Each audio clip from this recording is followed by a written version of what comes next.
This video is going to be different. I'm going to highlight what one Arizona city, Glendale, decided to do to help retain police officers. Spoiler alert, they recognized that the supply of good police officers is dwindling and that they needed to increase the incentive for officers to stay in Glendale. Note that I had nothing to do with negotiating this contract. I'm simply passing on information for members of other agencies to consider. I'm Steve Serbalik and I'm a panel attorney for AsCops in Arizona.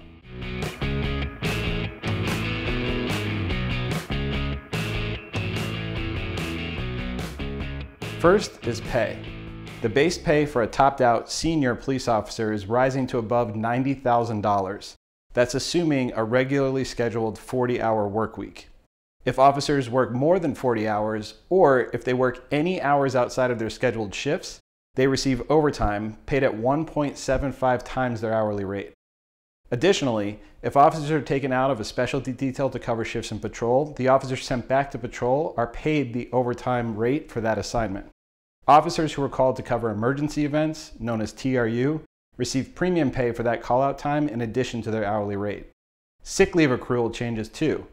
Officers receive sick leave not on a flat basis, but based on hours worked, so they're compensated with additional sick leave if they work overtime hours. For junior officers, that same thing happens for vacation accrual. It's calculated by hours worked instead of at a flat rate, ensuring that officers who are working overtime receive additional time to spend with their families. Officers are also allowed to accrue up to 360 hours of comp time. Next, officers who have at least 3 years on at the agency receive a retention bonus, with increases substantially each year depending on the amount of time the officer has with the agency. Glendale also awards 15 hours per paid holiday, and again, this allows officers to spend time with their families. Officers also receive 6 additional leave hours for rest when they're either called out or called back to work during their work week. Officers also receive shift preparation time, 10 minutes at the beginning of a patrol shift and 15 minutes prior to the end of their patrol shift, covering officers for the time it takes to get ready and secure their gear. They receive a uniform and safety equipment allowance of 2,400 hours per year to spend as the officers see fit, and all damaged uniforms and equipment are replaced by the city with no depreciation and no maximum amount.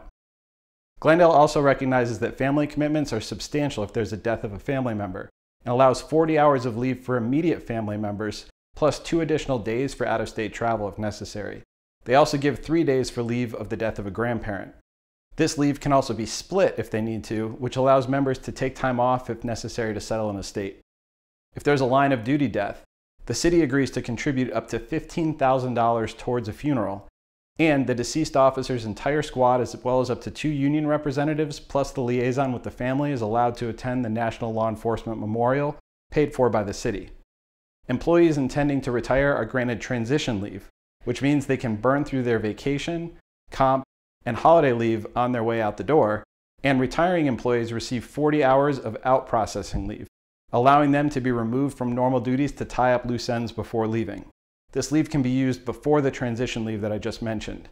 In addition to these financial measures, the city also took significant steps to offer officers due process protections and remove some of the obstacles that existed in the past, including ensuring that employees under investigation receive adequate representation. There's lots more in their MOU, and I personally believe it will go a long way in showing Glendale officers that their city appreciates their service. As an aside, here's a preview of next week's video. In that one, I'll give examples of the exact opposite types of moves that some departments are making that disincentivize officers from staying. I'll provide 5 things that some departments are doing that hurt retention.